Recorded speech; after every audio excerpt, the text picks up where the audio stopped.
हम ना एक ऐसी सीरीज शुरू करने वाले हैं जिसमें जो नीट पीजी और एफएमजी के जितने भी इम्पोर्टेंट टॉपिक्स हैं, निमोनिक्स के साथ मैं तुम्हें वो इम्पोर्टेंट टॉपिक्स बताऊंगी, ठीक है। और क्या क्या उनसे क्वेश्चंस आए थे वो भी मैं तुम्हें बताऊंगी। तो पहला जो आज का टॉपिक है हमारा वो है रिफ्लेक्सेस के बारे में। एक और चीज, वीडियो स्टार्ट करने से पहले अगर नोट्स चाहिए ना तुम्हें इस चीज के, चैनल को सब्सक्राइब कर लेना और जो है कमेंट सेक्शन में एक बार पीडीएफ लिख देना, क्योंकि मैं जो लिंक जो डालती हूँ उसमें मैं एक बार वेरीफाई कर लूंगी कि आपने सब्सक्राइब किया हुआ है कि नहीं। और अगर आप कमेंट सेक्शन में पीडीएफ लिख देते हो तो एक्सेस ग्रांट करने में मेरे को ज्यादा दिक्कत नहीं होती, ठीक है। बाकी नोट्स आपको बढ़िया से मिल जाएंगे। तो आ जाओ, पहला है अपना क्लिनिकल रिफ्लेक्सेस के बारे में। क्लिनिकल रिफ्लेक्सेस में क्या क्या होता है, आपके होते हैं Achilles reflex, patellar reflex, biceps और brachioradialis reflex and the triceps reflex, ठीक है। अब देखो, एक लीज रिफ्लेक्स कहाँ का होता है, एक लीज रिफ्लेक्स होता है नीचे यहाँ, ठीक है। S1 S2, then you have L2 L2 3 4, then you have C6 7 8 and C5। Mnemonic क्या है, S1 S2 1 2 buckle my shoes, ठीक है, क्योंकि नीचे हम क्या पहनते हैं, जूते पहनते हैं, तो 1 2 buckle my shoes। पटेलर घुटनों में क्या आ जाता है, 2 4 kick the door, 2 4 kick the door।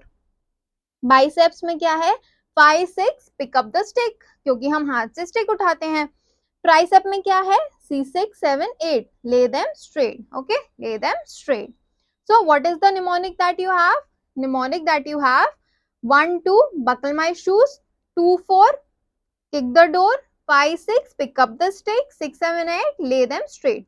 क्रिमेस्टिक reflex में होता है 1 2 the testicle moves, and the anal reflex में होता है 3 4 winkle layers, okay. So these are all about the clinical reflexes. इनकी वैल्यूज जो है वो याद रखना क्योंकि पूछी जाती हैं। आ जाओ प्रिमिटिव रिफ्लेक्स पे। प्रिमिटिव रिफ्लेक्स चलो मैं तुम्हें और डिटेल में बताऊंगी, अभी पढ़ लेते हैं थोड़ा बहुत क्या क्या है। पहला आता है तुम्हारा मोरो रिफ्लेक्स। मोरो रिफ्लेक्स में क्या होता है, इसे हम बोलते हैं hang on for life reflex, ठीक है। रूटिंग रिफ्लेक्स में क्या होता है, movement of head towards one side if cheek और माउथ इज स्ट्रोक, ठीक है। तो ऐसे ऐसे अगर तुम करते हो तो बच्चे का मूवी जो है उसी तरफ जाता है। फिर आता है तुम्हारा सकिंग रिस्पॉन्स। सकिंग में क्या होता है, sucking response when the roof of the mouth is touch, okay. क्योंकि बच्चा जो होता है वो उसकी आदत होती है हर एक चीज मुंह में डालने की, ठीक है। चलो नेक्स्ट आ जाता है तुम्हारा पाल्मर रिफ्लेक्स। इसमें क्या होता है, तुम्हारा जो पाल्म है बच्चा पकड़ने की कोशिश करता है तुम्हारे पाम को, है ना, ऐसे छोटे छोटे नन्हे नन्हे हाथों से अपने। प्लांटर रिफ्लेक्स में क्या होता है, प्लांटर रिफ्लेक्स में तुम्हारा होता है एक बेबेंस्की साइन, ठीक है। ये जो है वो बच्चों में होता है, लेकिन अगर अडल्ट्स में है, बड़े लोगों में है ये साइन, तो क्या सिग्निफाई करेगा कि अपर मोटर न्यूरॉन लीजन हो गया है भैया आपको, ठीक है। नेक्स्ट आ जाओ तुम्हारे लैंडमार्क्स और डर्मेटोन्स के ऊपर। अब देखो इससे तो भाई क्वेश्चन आया था।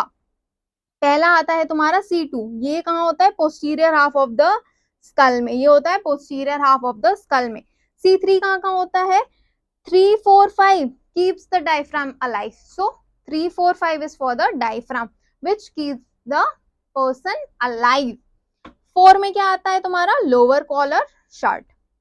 6 में क्या आता है तुम्हारा, थंब अप साइन। अब थंब को देखो, थंब कैसे दिखता है तुम्हारा, ऐसा लगता है ना किसी ने 6 का फिगर बनाया हो, ठीक है। नहीं भी दिखता हो तो अज्यूम कर लो कि दिखता है, ठीक है। T4, 4 कहाँ आ गया, 4 T4 at the tet core, it's at the level of your nipples, okay। T7, 7 का ये याद रख लो कि जिफॉइड जो होता है, जिफॉइड स्पेलिंग अगर याद है तो, जिफॉइड में कितने लेटर्स आते हैं, 7 लेटर्स आते हैं, तो T7 is for the xiphoid. T10, अब देखो 10 जो है इसमें 0 आ रहा है, 0 क्या होता है, अम्बिलिकल, जो हमारा बेली बटन होता है, जो हमारी नाभि होती है वो कैसी होती है, गोल होती है, राइट। तो इसमें क्या होता है, अपेंडिसाइटिस का अगर कोई पेशेंट है ना तो इसमें रिफर्ड पेन होता है इस जगह पे। L1 में क्या होता है, L1 is for the inguinal ligament. L1 को ऐसे लिखो, आई जो है उसको 1 की तरह ट्रीट करो और L को तो L की तरह ट्रीट करो, ठीक है। तो inguinal ligament is for the L1। L4 से आ जाता है तुम्हारा down on all fours, okay, knee cap, knee वाला यहाँ पे देखो, L4 जो है तुम्हारा ये इस वाला पोर्शन में आ जाता है। फिर आता है तुम्हारा S234, इसमें क्या आता है, 234 keeps the penis off the floor, it is for the penis sensation of the penile and the anal zone। तो ये तो थी भैया हमारी, हमने कर ली बात क्लिनिकल रिफ्लेक्सेस, प्रिमिटिव रिफ्लेक्सेस और लैंडमार्क ऑफ डर्मेटोम्स। अब जो क्वेश्चन आता है ना बहुत बार, T10 के ऊपर तो बहुत बार क्वेश्चन पूछा है, तो T10 अच्छे से याद रखना, ठीक है भैया। तो ये था तुम्हारे डर्मेटोम्स, क्लिनिकल रिफ्लेक्स के बारे में नोट्स चाहिए, मैंने बता ही दिया है क्या करना है।